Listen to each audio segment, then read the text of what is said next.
The last thing we're going to tackle tonight is making code projects and doing them that way. So we're going to get used to that idea. So I'm going to minimize this. To close something in Visual Studio Code, you go to File, and we want to close folder. Close folder will close the folder we're working in and get us back to square one. Okay, so again, to make sure, okay, before I go on, are y'all able to get back to the kind of this screen? Yep, okay. Always make sure you're in the right VS Code. How do you make sure you're in the right VS Code? Check for the logo in the top right corner. Check for the logo in the top right corner.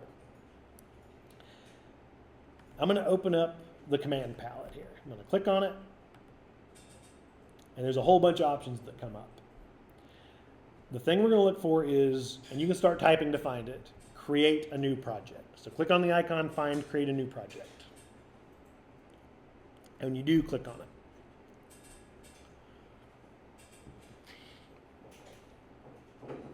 And then you should see a screen that looks like this. So this is the page that lets you make projects.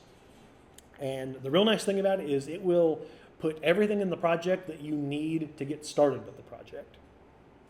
But there's a few settings you're always going to want to set. So let's go through those. When you do a project type, it's going to be a template. So click on template.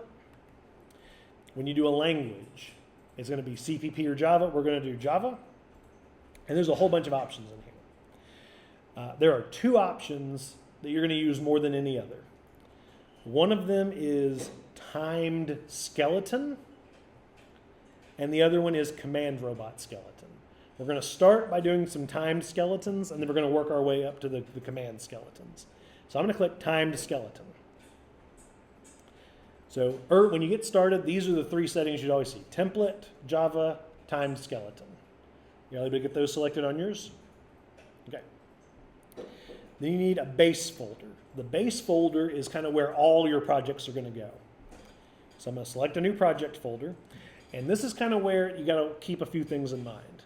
You want it to be a place that you know where you can get to. And it needs to be somewhere that is not part of Microsoft OneDrive. That is very critical. It needs to be somewhere that Microsoft OneDrive does not sync. WPILib is known to have issues with OneDrive and trying to sync it. So you always want to make sure it's something that's not syncing.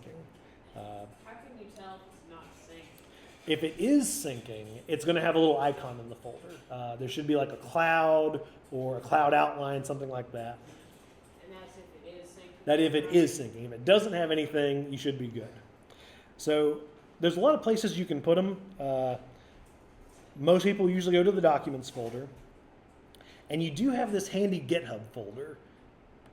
So I like to select the GitHub folder.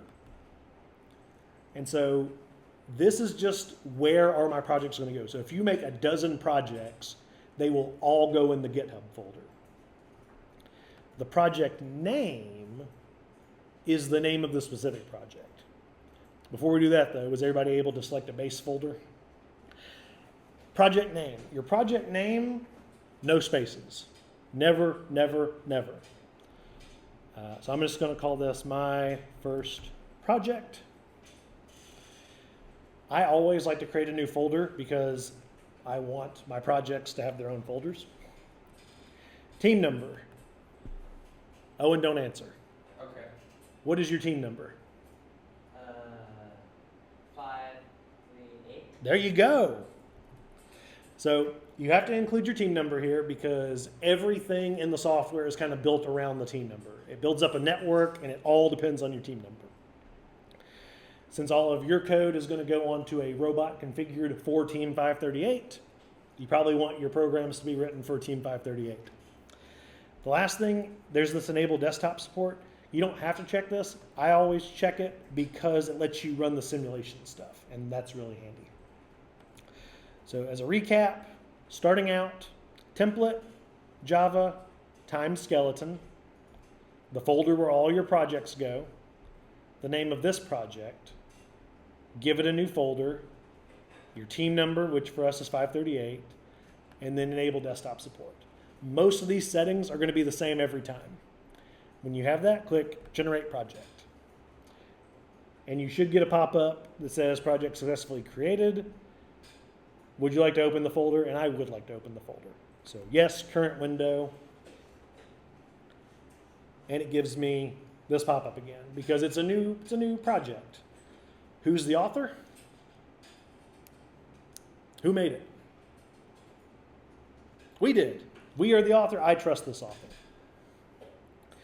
So when you say trust the authors, then you're going to get a whole bunch of stuff happening at once. If you look on my screen, you can see it happening right now.